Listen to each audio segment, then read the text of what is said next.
श्री स्वामी समर्थ प्रकट दिन. श्री स्वामी समर्थ अर्थात अक्कलकोट स्वामी प्रकट काल इसवी सन 1856 ते 1878. 22 वर्ष आयुष्यात हे इसवी सनाच्या 1900 शतकात होऊन गेलेले, महाराष्ट्रातील अक्कलकोट येथे खूप काळ वास्तव्य केलेले श्रीपाद श्री वल्लभ व श्री नरसिंह सरस्वती यांच्यानंतरचे भगवान श्री दत्तात्रेयांचे ते तिसरे पूर्णावतार आहेत. अशी मान्यता आहे की गाणगापूरचे श्री नरसिंह सरस्वती हेच नंतर श्री स्वामी समर्थाच्या रूपाने प्रकट झाले. मी नरसिंह वाहन असून श्रीशैलम जवळील कर्दळी वनातून आलो आहे, हे स्वामीच्या तोंडचे उद्गार ते नरसिंह सरस्वतीचा अवतार असल्याचे सुचवतात. विविध ठिकाणी स्वामी विविध नावांनी वावरले. स्वामी समर्थाचा संप्रदाय दत्त संप्रदाय आहे. त्यांची भाषा मराठी असून त्यांनी महाराष्ट्र व कर्नाटकात दत्त संप्रदायाचा प्रसार केला. स्वामी समर्थाची संबंधित तीर्थक्षेत्रे अक्कलकोट व गाणगापूर ही आहेत. स्वामी समर्थाचे भक्तांना दिलेले प्रसिद्ध वचन असे होते की भिवू नकोस, मी तुझ्या पाठीशी आहे. स्वामी समर्थ हे विद्यमान आंध्र प्रदेशातल्या श्री शैलम क्षेत्राजवळील कर्दळी वनातून प्रकट झाले. त्यांनी तेथून आशेतो हिमाचल भ्रमण केले. इसवी सन 1856च्या सुमारास स्वामी समर्थ अक्कलकोटास आले. मंगळवेढ्याहून पहिल्यांदा जेव्हा ते अक्कलकोट नगरीत आले तेव्हा त्यांनी त्या गावातील खंडोबा मंदिरात मुक्काम केला. तो दिवस चैत्र शुद्ध द्वितीया शके 1778 अनल नाम संवत्सर रविवार दिनांक 6/4/1856 हा होता. इसवी सन 1875 सालच्या सुमारास महाराष्ट्रात जेव्हा दुष्काळ पडला तेव्हा क्रांतिकारक वासुदेव बळवंत फडके स्वामी समर्थाच्या दर्शनासाठी आले होते. त्यावेळी त्यांनी फडक्यांना सध्या लढायची वेळ नाही असा सल्ला दिल्याचे सांगितले जाते. सर्वात थोर गुरु व त्यापेक्षा श्रेष्ठ आहे गुरुचा ध्यास आणि त्याहून श्रेष्ठ आहेत स्वामी समर्थ महाराज. तसेच स्वामी महाराजांनी त्यांच्या भक्तांना अभयदान दिले. भिवू नकोस, मी तुझ्या पाठीशी आहे, अशा शब्दामध्ये स्वामी समर्थाची महती वर्णन केली जाते. इसवी सन 1459 मध्ये माघ वद्य 1 शके 1380 या दिवशी श्री नरसिंह सरस्वती स्वामी महाराज यांनी गाणगापुरास निर्गुण पादुका स्थापन केल्या व त्यानंतर शैलयात्रेचे निमित्त साधून ते कर्दळी वनात अदृश्य झाले. ह्या कर्दळी वनात सुमारे 300 वर्षे महाराजांनी कठोर तपश्चर्या केली. ह्या काळात मुंग्यांनी त्यांच्यावर वाळू रचले. एके दिवशी उद्धव नावाचा लाकूड तोड्या त्याच कर्दळी वनात लाकडे तोडीत असताना त्याच्या हातातून कुऱ्हाड निसटली व ती वारुळावर पडली. उद्धवाचे निमित्त साधून स्वामी महाराजांना पुन्हा भक्तांच्या कल्याणासाठी प्रगट व्हायचे होते. कुऱ्हाड वारुळावर पडताच त्यातून रक्ताची धार उडाली व क्षणातच दिव्य प्रकाश पडून उद्धवासमोर एक अजानुबाहू तेजस्वी मूर्ती प्रगट झाली. तेच अक्कलकोटचे स्वामी समर्थ महाराज होत. आपल्या हातून या महापुरुषाला जखम झाली ह्या विचाराने उद्धवाला दुःख झाले व भय वाटू लागले. पण भक्तासाठी माताच असलेल्या महाराजांनी उद्धवाला अभय व आशीर्वाद देऊन गंगा नदीकडे प्रयाण केले. गंगा तीरावर भ्रमण करता करता ते कलकत्त्यास गेले व तेथे त्यांनी महाकाली मातेचे दर्शन घेतले. नंतर काशी प्रयाग असे भ्रमण करीत ते उत्तरेकडून दक्षिणेस आले. श्री स्वामी समर्थ पंढरपूर मोहोळ असे भ्रमण करीत ते सोलापुरास आले. त्यानंतर मंगळवेढे नामक गावामध्ये स्वामींनी काही काळ वास्तव्य केले. भेटेल त्याला आपल्या लीलेने व आगळ्या वेगळ्या पद्धतीने दुःखमुक्त करून कार्यरत केले. श्री सद्गुरू रामानंद बिडकर महाराज यांना स्वामीची दीक्षा मिळाली आहे. ते फार मोठे शिष्य होऊन गेले आहेत. इसवी सन 1856 मध्ये स्वामी महाराजांनी अक्कलकोटमध्ये प्रवेश केला व तिथल्या 22 वर्षाच्या वास्तव्यात अक्कलकोट हे तीर्थक्षेत्र बनले. तेथे त्यांनी जगातील अनेक मान्यवरांना मार्गदर्शन केले. स्वामींनी अनेकांना कामाला लावून इसवी सन 1878 मध्ये त्यांचा एक आविष्कार संपविला असे नाटक केले आहे. स्वामी महाराजांचे अवतार कार्य आजही सुरू आहे. स्वामींचे अवतार कार्य संपलेले नाही. स्वामी समर्थ महाराज आज देखील भक्तांच्या पाठीशी सतत राहून त्यांना मार्गदर्शन करून कार्यरत आहेत व अनंत काळपर्यंत करीत राहतील.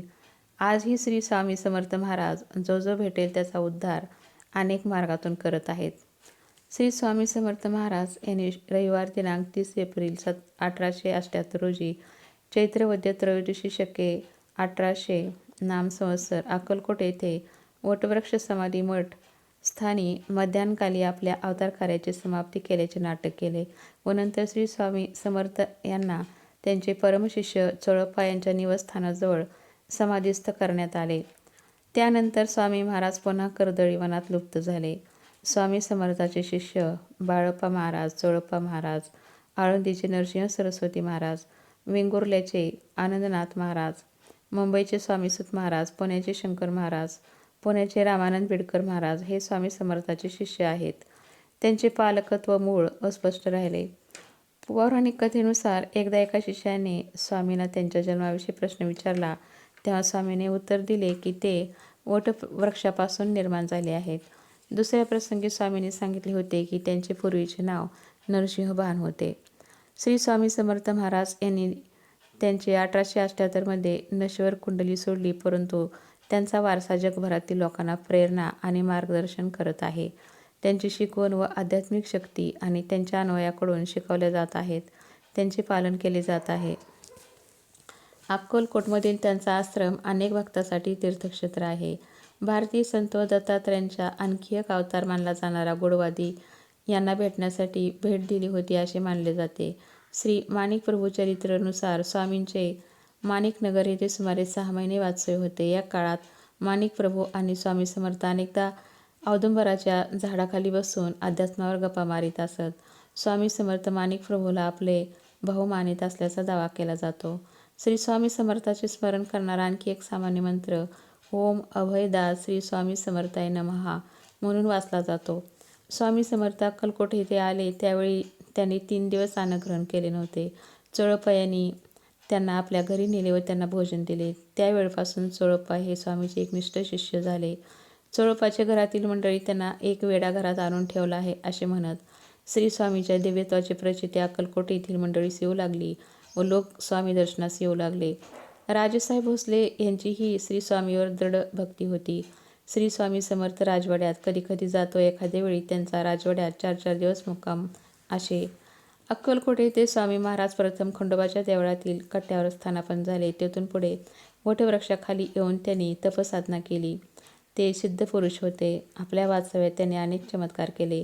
राजापासून ते रंकापर्यंत अनेकावर प्रेमवर्षाव केला. शिष्य चोळप्पा व बाळप्पा यांच्यावरही त्यांनी कृपा केली. श्री स्वामी समर्थाची कांती दिव्य व तेजपुंज होती. शरीराचा वर्ण गोरा होता. ते अजानुभाव होते. तेथून स्वामींनी संपूर्ण देशात भ्रमण केले. विविध ठिकाणी ते विविध नावाने प्रसिद्ध होते. सर्वसामान्य भाविक भक्तांना त्यांनी आपलेसे केले. सर्व जातीपातीचे, बहुजन समाजाचे आणि धर्माचे लोक त्यांच्याभोवती गोळा झाले.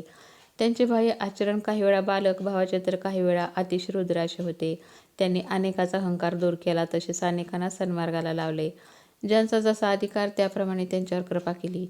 निर्भीडता, स्पष्ट वक्तेपणा आणि आत्मीयता यामुळे लाखो भक्तांना त्यांनी आपलेसे केले. त्यांच्या कार्यकाळात देशात इंग्रजांचा अंमल होता. इंग्रज शासनाच्या वरवंट्यामध्ये जनता भरडत होती.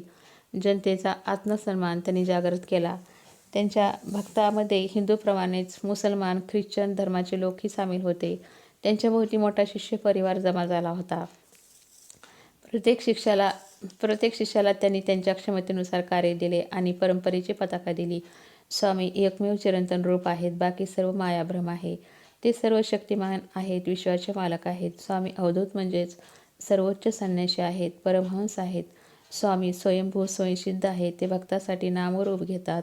स्वामी ओंकारातील पहिला स्वर उकार म्हणजे शेषशायिनी विष्णू भगवान आहेत. स्वामींना कुळ, जात, धर्म व पंथ नाही. स्वामी अमर, अतर्क्य व सर्वोत्कृष्ट आहेत, जे अखंड आहेत व सर्व चराचराला व्यापून आहेत. सर्व देवता आणि रिद्धी-सिद्धी स्वामींची पूजा करतात. स्वामींना काम, क्रोधादी विकार नाही, तसेच संकल्प व विकल्प नाही. ते सर्व साक्षी आहेत. स्वामी सर्व जीवातील प्राण व तेज आहेत. स्वामी नित्य जागृत आहेत. स्वामींनी जीवांच्या उद्धारासाठीच या मृत्यूलोकात अवतार घेतला आहे. स्वामी हाक मारताच, स्मरण करताच भक्तासाठी अवतीर्ण होणारे साक्षात ईश्वर आहेत. ते भक्तावर नित्य प्रसन्न असतात. स्वामी स्वर्ग, पृथ्वी, पाताळ यांचे आधार व आश्रय आहेत. स्वामी भक्तांच्या सर्व इच्छा पूर्ण करणारे व संकटापासून भक्तांना वाचवणारे आहेत. स्वामी सर्वसामान्य जीवावर रागवत नाहीत. त्यांचा क्रोध विश्वाचा संहार करेल म्हणून ते रागवत नाहीत. स्वामी हे उत्पत्ती, स्थिती व लय ही सर्व कर्मे स्वामीच करतात. स्वामी चतुरात्मा आहेत. ब्रह्मा, विष्णू, महेश व माया अशा 4 स्वरूपात वावरणारे आहेत. स्वामी अन्नपूर्णेच्या स्वरूपात आहेत. आपल्याला आयुष्यात काही मिळवायचे असेल तर फक्त स्वामीची कृपा, दुसरं काहीच नको ही भावना मनामध्ये दृढ असली पाहिजे. कारण तीच एकमेव शाश्वत शक्ती आहे. सुखाच्या विसाव्याची जागा आहे. बाकी सर्व अशाश्वत आहे आणि म्हणूनच दुःखदायकही आहे. म्हणून स्वामी, मला फक्त तुम्ही हवे आहात अशी तळमळ जीवाला लागली तरच स्वामीच्या अस्तित्वाची प्रचिती येते. आणि मग स्वामी सुखदुःखाच्या क्षुल्लक गोष्टीची बाधा होऊ देत नाहीत. त्यासाठी आपली फक्त अढळ श्रद्धा स्वामीचरणी असली पाहिजे. जय स्वामी समर्थ. ही माहिती जर तुम्हाला आवडली असेल तर लाईक करा, शेअर करा आणि माझ्या चॅनलला सबस्क्राईब करा. धन्यवाद.